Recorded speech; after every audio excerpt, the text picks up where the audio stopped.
Sandro, kung may nakakakilala talaga sa kanya ng matagal, pagdating sa trabaho sa DZMM, certified ano to DZMM kapamilya. O, Oo. ikaw na yun. Bago pa siya matawag na Auntie Claire. Auntie Claire. Ay, Naku, talagang si Attorney Claire yan na ang siya sa ating amin. resident attorneys ng DZMM at Mhm. ABS-CBN. Ito ay wala na ang iba, ipakilala na natin. USEC, Attorney Claire Castro, Undersecretary ng Presidential Communications Office. At syempre, araw-araw natin siyang napapanood Sa mga briefing ng sa Malacanang. Malacanang. Ayan.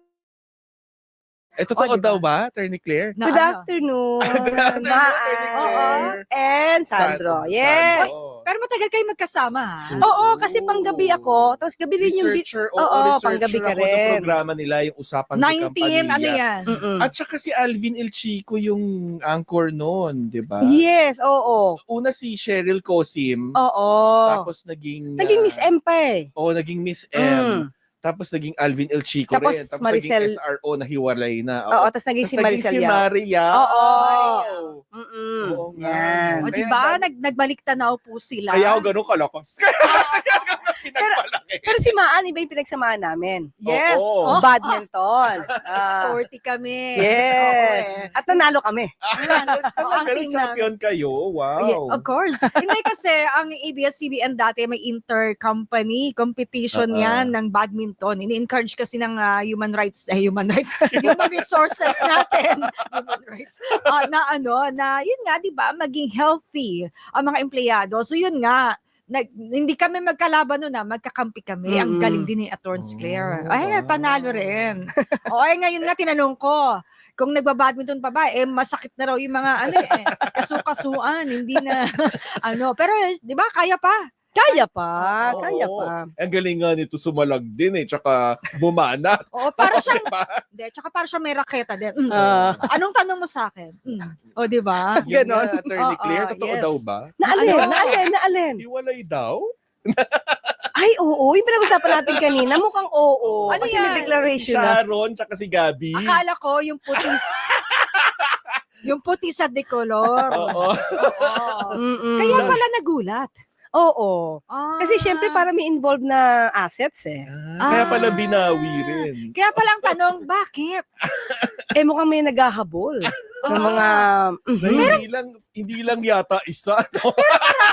Marami sila. Marami. Oo. So talagang maghahabol yun. Tsaka dumadalaw naman Marami sila. Ano Alam ba nyo? yan? O sige Alam na nyo? nga, diretso na tayo. May paglalagyan tayo dito. Yan. Ay, sige nga. Kasi gusto namin makita ng in light, mood tong si Attorney Claire. Lagi naman lagi naman ako nakangiti sa press briefing. Oo nga. Oo. Tapos biglang nalilisik yung mata. Meron ba? Siguro unaware. Siguro ganun lang talaga yung tingin ko kasi malabo yung mata ko. Ganon, di ba? Oo. Pero simulan na natin, Attorney Yes. Claire, kasi parang nagkaroon ng meeting, yung mga bagong halal na local government units sa Pilipinas. At ang Pangulong Bongbong Marcos. Ano po ba yung mga napag-usapan dun sa pagpupulong? Actually, siya meet and greet. Tapos, ang karamihan doon, yung mga first-timer. Siyempre, pagka first-timer, siyempre, dapat ma-meet din ng Pangulo para mai-assure sila, magtrabaho kayo ha. Ang national government magtatrabaho for you din. So, magsama para, maging maganda yung pagtatrabaho. Kasi pagka hindi nagtutulungan, hindi aangat So, parang ganoon yung binigay na assurance ng Pangulo. At kahit, ito ang maganda kasi doon, walang pinipiling kulay yun. Oo. Hindi tulad ng iba, di ba? Parang, dapat ikaw lang. Itong kulay mo, dapat ito. Hindi Hindi tsaka sinasabi dyan, di ba? Kasi maliit yung binigay sa amin, hindi kami sinuportahan dahil hindi nga kami kaalyado. Di ba? Ng kasalukuyang pamahalaan. May mga ganong reklamo, di ba? Sa mga dati.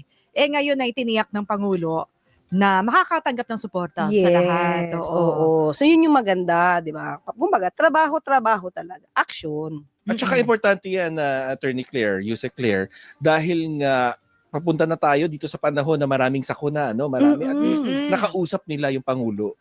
Oo. So, yun naman yung assurance ng Pangulo Sabi nga natin, walang maiiwan na Pilipino. Walang maiiwan na komunidad. Oo. So, lahat yan tutulungan. Siyempre kung sino yung dapat natulungan. Kasi siyempre hindi naman pare-pareho ng sitwasyon eh. Yes, oo, Oh, oo. yun Eh, lang. so wala nang agam-agam ngayon, no? Yung mga bagong halal, yung mga LGU na oras na humingi sila ng tulong, ay mabibigyan. Hindi yung parang, naku, baka naman di tayo tulungan because hindi tayo kakulay. No, hindi. Oo, ay mga ganon. Siguro dapat din makarating. Mm-mm. Yung panawagan. Kasi baka minsan nandyan lang kayo tapos akala nyo hindi kayo tutulungan. Mm-mm. Yung pala, hindi nakakarating yung hiling nyo. Mm-mm. So, dapat paratingin. Mm-mm. Oh, Eh, ito bukod naman. pa dyan, sige, go Eh, ahead, diba, bakit, ang tanong daw ng marami, bakit sa lahat, pinakamaligalig? Etong inyong departamento ba yan? Oo, etong Presidential Communications Office. Ngayon nga, may panglima na. O bago nang itinalaga, tama ba? Na kalihim. Ayan. Yung history dati, hindi ko alam eh. Private pa ako noon, private citizen pa ako eh. Oo. Well, siguro, meron lang din gusto ang Pangulo sa messaging. Mhm. Dapat maging maayos kasi even before, ang mandato sa amin ni Sec J is makarating sa tao kung ano ba yung proyekto, ano yung programa. Kasi sabi nga natin, ito naman, let's face it, real talk tayo. Karaniwan sa news, mas mabenta yung medyo negatibo.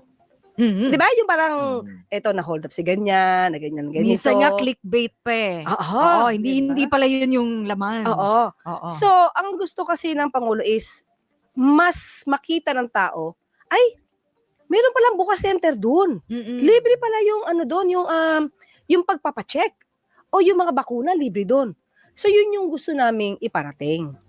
Yun. So, minsan hindi, natatabunan kasi siya eh. So siguro ngayon with the new appointed na secretary, baka mas mapaganda pa. Yun naman yung At kabilang nga dun sa na-announce nyo kanina, may isa pa ang bagong talaga rin nakalihim, Attorney Claire. Yes, si Secretary Sharon Garin. Oo, nakasama natin siya at mabilis umaksyon. Lalo na nung nagkaroon ng issue sa Israel and Iran. Meeting agad. Yung Econ team, meeting agad.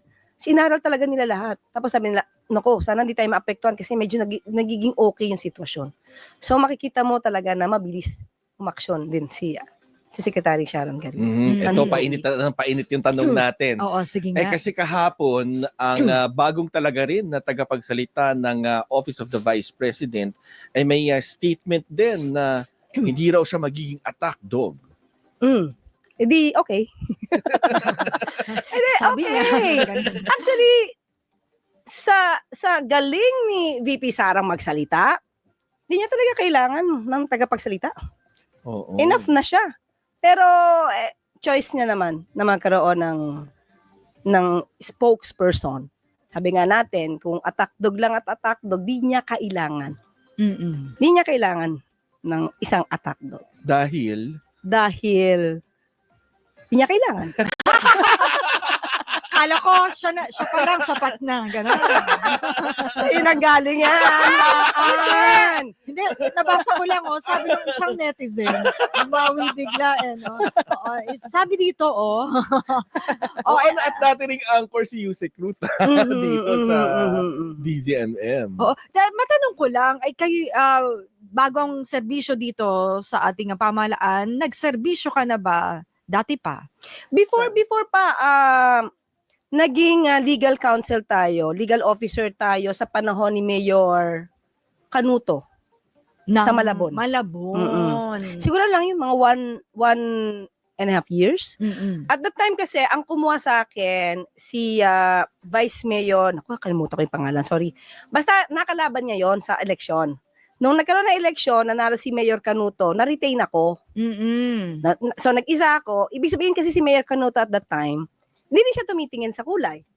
Kasi naunang kumuha sa akin Pero ni-retain niya ako. At ayaw niya akong paalisin. Ako yung nagpaalam kasi at that time, sabi ko, preferred ko kasi na i-retain yung law office ko.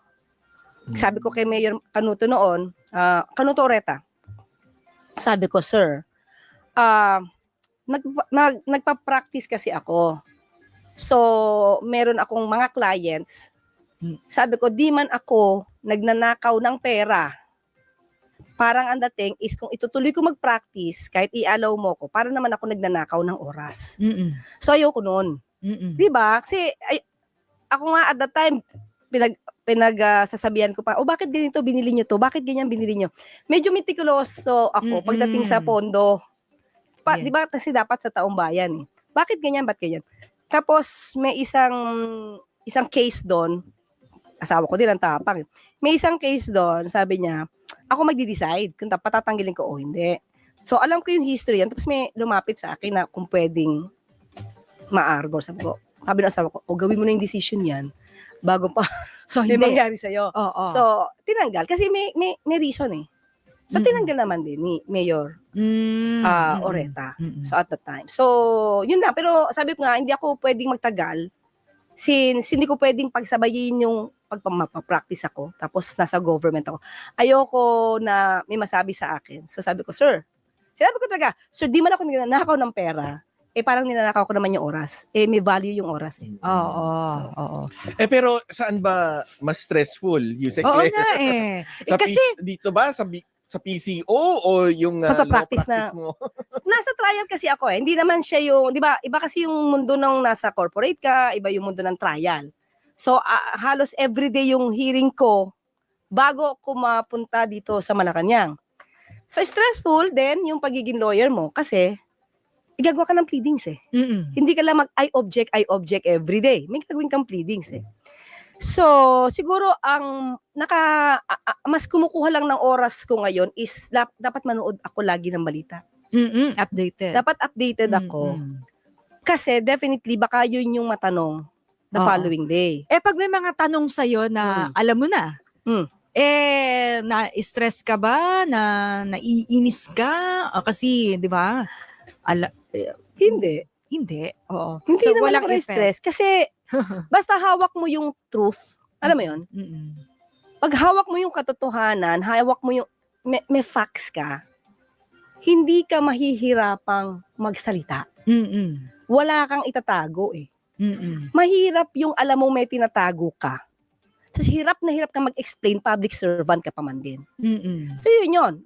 Siguro may mga na-stress ngayon kasi hindi sila makapagsalita ng katotohanan. At iniiwasan ng matanong tungkol sa mga issues. So yun yung mahirap. Ito, teka lang. Samantalahin na natin dahil, di ba, first time ni Attorney Claire dito sa DZMM.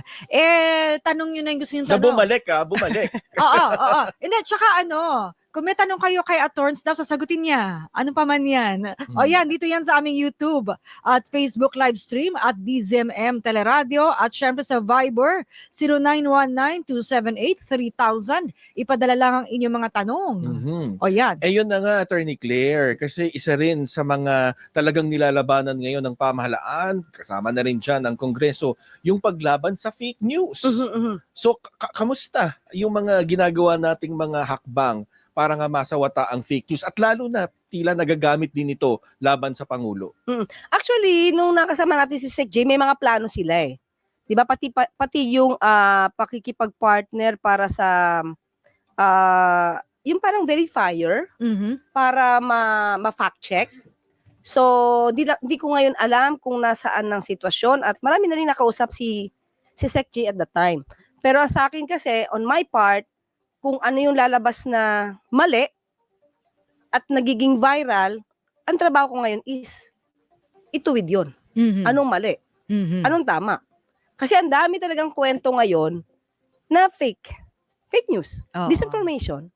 So, tulad diba? nga, Yusek Claire kanina, yung nabanggit nyo sa palace briefing kanina, yung tungkol sa PIDEA, no? Yes. Na may nilinaw kayo. Oo. Hindi kasi, hindi ko na sana to papansinin. Kaya lang kasi nag-react na si VP Sara sa The Netherlands. Nandun siya eh. Di ba? Nandun siya ilang araw ngayon. July 5 up to July 23 yata. Okay? So, tinanong kasi sa kanya na may blanco. So, I guess, no offense meant kay VP Sara, I guess, di niya alam yung totoong kwento. Kasi di niya alam kung totoong blanco o hindi. So, kanina binanggit ko para matuwid na. Kasi ginagamit ng mga ibang supporter eh. Natutwist yung kwento. At the time when I made this statement sa press briefing na 4,027 undeclared na drug-free, drug cleared na. So that's based on the report of the PIDEA. May period na particular, July 2022 to May 2025. So may particular because we're talking only of the kumbaga accomplishment sa panahon ni Pangulong Marcos Jr. And then, meron akong binigay na report kasi supposed to be dapat kayo, totoo ba? Pag report and you want to have it detailed, yung report nyo, hindi na dapat sa Palace Presidential, Palace Press Officer kunin. Kasi the details would be sa proper agency. Okay? So, sa akin is briefing, kumbaga summary ng mga nangyayari. Yes, Okay? So, hiningi sa akin yung lahat ng barangay. So, ako pa tumawag. Sige, Pidea, baka pwede. Pigay na lang natin kasi sinasabi, wala daw ako masabing barangay. Di ba? May tawag na, may mali siya eh. Okay? So, humingi pa ako. Supposed to be dapat trabaho na ng reporter kung gusto niyang gumawa ng detailing report. Humingi ako and then doon sa papel, sa binigay sa amin, nakalagay doon is as of June 2025. So, syempre magkaiba yung numero. Mas marami yung as of June 2025 as compared dun sa binigay kong detalye. Bakit? Lahat yung kasama na yung buong barangay in totality. Tapos, nag-start sila sa barangay clearing, drug clearing, is 2003 pa nag-start. So, kumbaga, meron na re-clear. So, hanggang sa naipon ito, kasi nagkaroon ng bagong guidelines noong 2017 or 2016, pero 2017 na ayos. So, yung according to them, may mga cleared na before, ni-clear because based on the new guidelines. So, in other words, hindi ito lang, di ba, yung sinasabi nyo na bakit may discrepancy na 4,000 yung isa, bakit 20,000 yung isa. Very clear naman sa words eh, as of. Di ba? Ibig sabihin kabuuan yan. Yung report namin is may particular date. Yon, isa yon. Medyo pinalaki yon. Pangalawa, yung binigay kasi sa amin, nung pinaprint namin, PDF, so, di namin alam kung tama ba yung pagkakabigay sa amin o basta pinirint namin PDF. So, nandun kasi yung page na 1 of 74, 2 of 74. So, nung sinabi ko kay Ma'am Lisa, bibigay ba natin itong blanco? Sabi nila, ibigay, pakita, kasi baka sabihin may kinuha ko. So, ang pinaka-dulo ng report is sa page 38. Pero meron ng mga names doon. Reviewed by, prepared by, parang gano'n. Kumbaga, ending. So the rest, yung iba, wala ng laman. Pero makikita mo na talagang wala na because that's the ending eh. Yes. So kung may nagkamali naman ng pagpaprint, you don't have to make mali siya out of that. Diba? So, because of that, sinabi ko, hindi ko pwedeng ibigay na hindi kasama yung buo, kahit blanco yung iba. Kasi baka sabihin, inedit ko. Metikuloso pa naman yung mga media, sa mga reporters. Binigay ko. After that, ang lumabas na kay BP, blanco. So, nawala na yung laman ng 38 pages. Ang dating. Now, si BP Sara, sabi niya, is fabricated yung document. So, sabi ko, since you're a public officer, you can go to PIDEA and check if these documents are fabricated. Madali naman yan. Public servant ka, madali mo naman iutos. So, parang wag ka munang magkomento ng negatibo sa government because you're part of it without really knowing ano yung issue dyan. So that's it. So kung merong mga pages na blanco, it doesn't mean na walang laman. Ang lumalabas kasi ngayon sa mga troll, walang laman yung binigay ko, which is wrong. That's fake news. Ayan. Eto. Di ba may lumabas din na chismis noon, nung nakaraang araw lang, na parang, ayun, sa isang network ay gustong papalitan. Di ba? May isang reporter doon na gusto raw papalitan. Okay. Plus, ano yun? Yung mga, kailangan maging member ng Malacanang Press Corps. Oo, kasi ang Ang binabanggit dapat ay ng matagal Malacanang, na. may mga may breach sa protocol. Oo. Ipaliwanag natin, Attorney Claire, ano ba yung protocol? Actually, nung nangyari yan, wala talaga ako. Kasi, sa Tarlac, nandoon ako sa NEB, kung saan magpe-press briefing. So, magwi-wait lang ako ng report. So, di ko rin alam yung ano nangyari. Until na-review nila, na meron ngang nag-breach ng protocol. Kasi supposed to be, merong talaga naman makikipag-ugnayan ng Pangulo sa press. Lalagyan siya ng mic eh. So, instead na hintayin na malagyan ng mic, may pumasok, may sumalubong kay Pangulo na dapat hindi. So, parang sobrang lapit. Diba? Sobrang lapit na parang pinipigil na siya ng PSG. Pero tuloy-tuloy pa rin. Sa video yon sa video kung nakita niya naman. So, yung Maro, yata ang sumulat. Hindi ko rin alam yung sulat. Actually, hindi ko alam. Kaya tinatanong ako nila Alvin, kung ako daw ba yung nagpaalis. Sabi ko unang-una, hindi ko siya desisyon eh.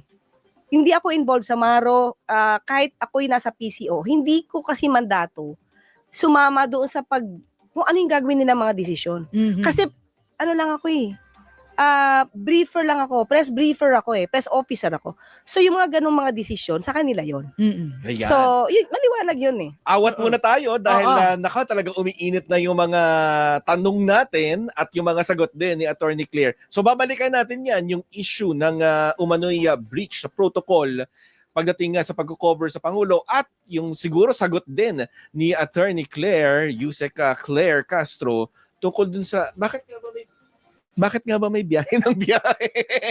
Ayan pa yung mga iba pang may init na tanong. At kung kayo, meron din po kayong mga katanungan para kay Yusek Claire, maaari nyo pong ipadala sa amin. Magbabalik pa rin ang ATM. Anong take mo? Magbabalik sina Maan Macapagal at Sandro Ochoa sa ATM. ATM. Anong take mo? Sa DZMM Radio Patrol sa East 30.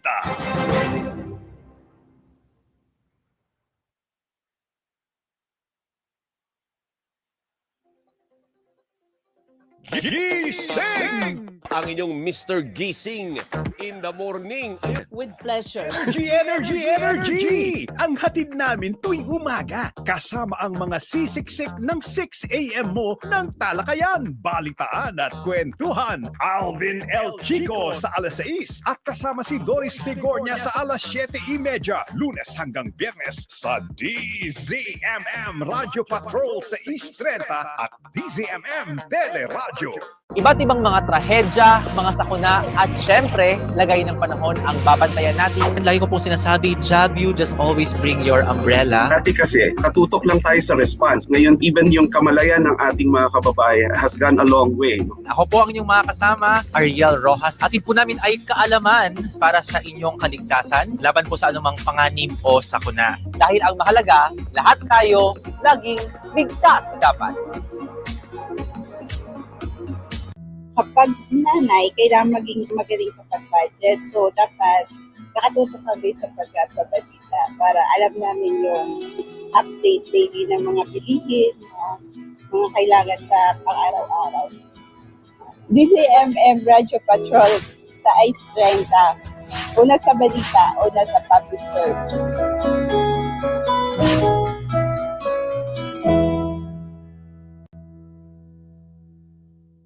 Lalo ngayon matraffic sa kalsada, hindi ka mainit. Magkinig ka ng balita, DZMM, Radio Patrol sa ICE 30. Una sa balita, una sa public service.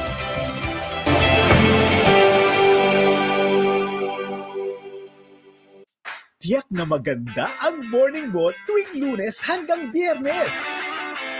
Bubungad ang maiinit na mga balita hatid ng Radyo Patrol Balita alas 4 kasama sina Robert Mano at Steve Raz. Iikot naman sa buong bansa si Johnson Manabat para maghatid ng mga napapanahon at rumaratsyadang mga ulat sa Radyo Patrol sa Istrenta, nagbabalita, naglilingkod saan man sa buong mundo. DZMM, Radyo Patrol sa Istrenta, tapat at totoo, naglilingkod sa'yo. Oh, Pilipino!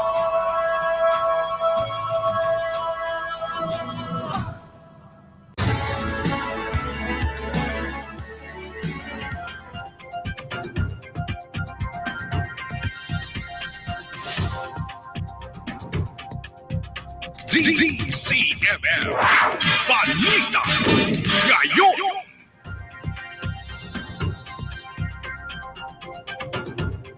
Kapamilya, handa na ang National Capital Region Police Office para sa ika-4 na State of the Nation Address ni Pangulong Marcos Jr. sa July 28. Ayon kay NCRPO spokesperson Major Hazel Asilo, higit 15,000 pulis ang ipakakalat sa ilang tinukoy na lugar sa batasang pambansa, ruta ng VIP, lugar ng pagdarausan ng mga protesta, media zones at medical evacuation points. Mag-iistasyon din anya ng mga tauhan sa border control points, mga checkpoint landing zones at advanced command posts. Dagdag ni Major Asilo, nagsagawa na rin ng serye ng mga assessment para matukoy ang anumang banta sa seguridad. Tiniyak din ng opisyal na paiirali ng pulisya ang maximum tolerance sa SONA.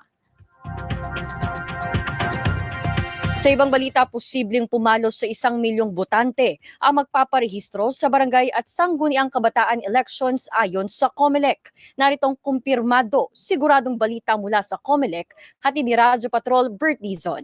Bert. Prisha, tatagal lamang ang voters registration para sa barangay at sangguniang kabataan election simula August 1 hanggang August 10. Bukod sa pagpapahisto para sa mga bagong botante, maaari ring magpa-reactivate ang mga dating botanteng hindi nakaboto noong nakarang eleksyon dahil deactivated na ang kanilang rehistro. Patuloy naman ang ginagawang paghahanda ng COMELEC, kabilang ang pag-procure ng 60,000 metal ballot boxes at mga election paraphernalia tulad ng papel, ballpen, mga indelible ink at iba pa sakaling matuloy ang eleksyon sa Disyembre. At yan ang balitang kumpirmado, sigurado, ito ang Radyo Patrol. Bert Dizon, DZMM. Maraming salamat, Bert Dizon. At yan ang mga balita. Basta't may nangyari, nakareport agad sa DZMM. Manatiling nakatutok sa DZMM, Facebook at YouTube channel. Ako po si Tricia Lindo.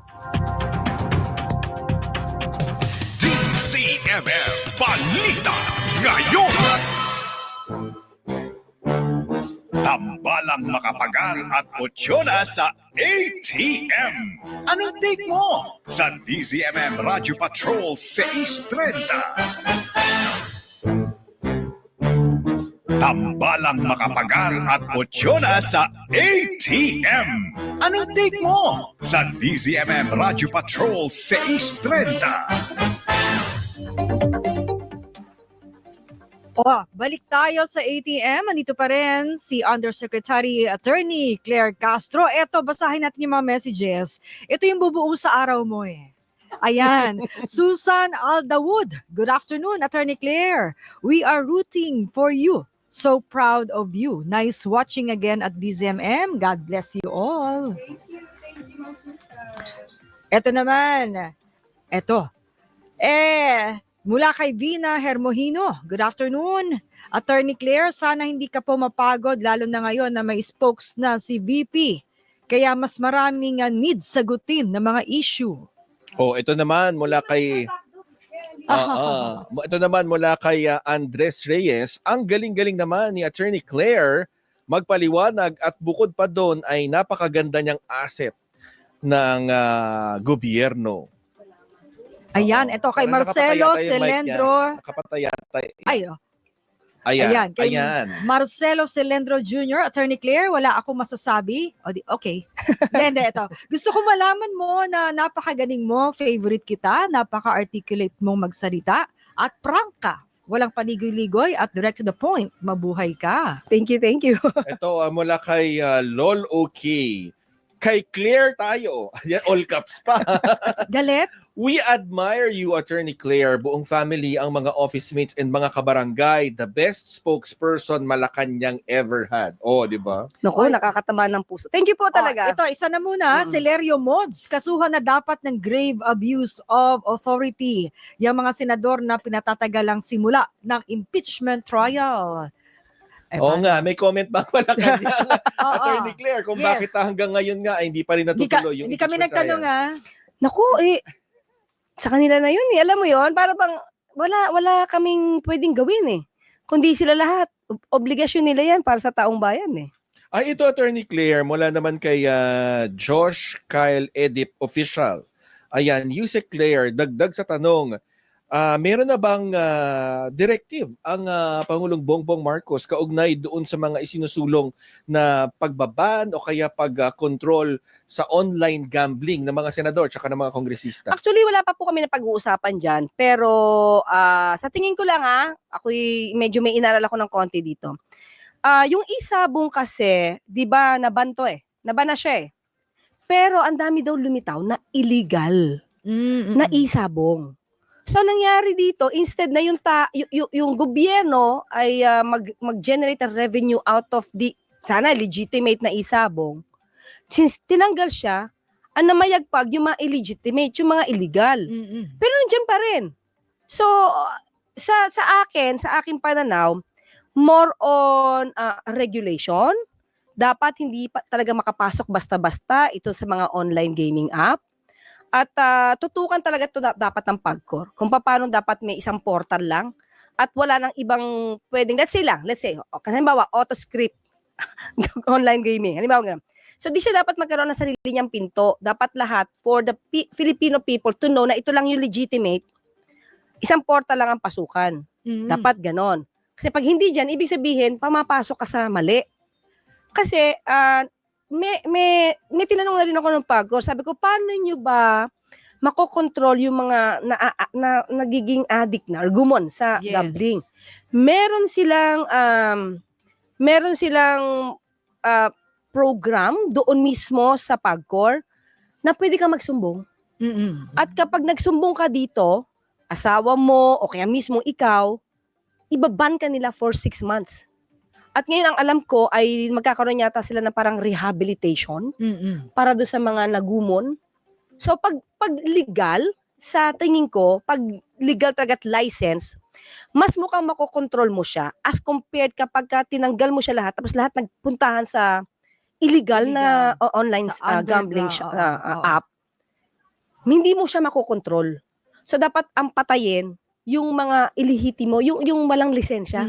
Kasi pinagkakakita niya yung Pilipino, tapos wala rin naman siya na ibibigay na tulong sa bansa. At mamamonitor, syempre, yung mga legal. Yes. Oo, yung mga naka-register. At yun nga, PAGCOR ang magre-regulate. Ito naman, Attorney Claire, ngayon may bago na tayong kalihim ng PCO, no? Meron na bang ibinabang bagong direktiba? O yung first order of the day, ano pong utos? Wala pa sa ngayon. Hindi pa kami nagkausap ni Sec Dave Gomez. At syempre definitely, most probably, kasi ang utos sa amin noon is talagang i-disseminate, i-spread yung good news, and fight fake news. So most probably, ganun din. Pero siguro mas okay na messaging. Ito namang AI, dahil nga nabanggit na rin natin ng fake news at kalimitang kakambal yan, AI na mismong ang Pangulo nga ay naging biktima na rin. At kanina si Senador Bam Aquino ay biktima rin. May directives po ba ang Pangulo kung paano natin susolusyonan ito? May nabanggit na ako may patungkol dyan na inaaral talaga. Kasi hindi pwede na hindi natin aralin. Kasi hindi natin makokontrol ang isang bagay kapag hindi mo alam kung ano tong bagay na to. So alam ko meron na napagmitingan ng ang Pangulo with that, at meron na rin na ginawa na pag-aaral para yung mga kabataan din ay maging eksperto dito sa AI para sa kanilang magiging hanap buhay in the future. So meron naman direktiba yung Pangulo.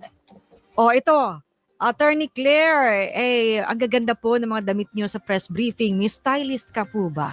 At nasa-showcase ang kanyon, di ba? Yung mga Pilipiniana. Oo, natin. Parang lahat kaya kong sagutin, parang yan lang yung... Ayun na nga. Parang pinagpawisan ako. Doon ka nahirapan. Doon ako nahirapan. Sabi sa inyo yan. So, hindi na masagutin. Paano? Mukhang nahirapan na sa atin si Attorney Claire. Pero mukhang kulang na kulang ang oras. Sayang, no? Pero syempre, babalik yan. Yes, Babalik oo. ko. Oo, kayo nga yun, tingin ko nga, marami magsiselo sa inyo dahil nauna ako dito. Guys. Yan. Paano? Pakawalan na natin si Attorney Claire para nga makabalik na rin siya doon sa kanyang mga kailangan pang ayusin at para nga maibigay pa yung mga kailangan malaman ng publiko kaugnay nga dyan sa Malacanang. Muli, Undersecretary Attorney Claire Castro ng Presidential Communications Office. Maraming salamat, ma'am. Thank you, Maraming salamat Maan. po. Thank you, Sandro. At sa anong take mo? Thank you.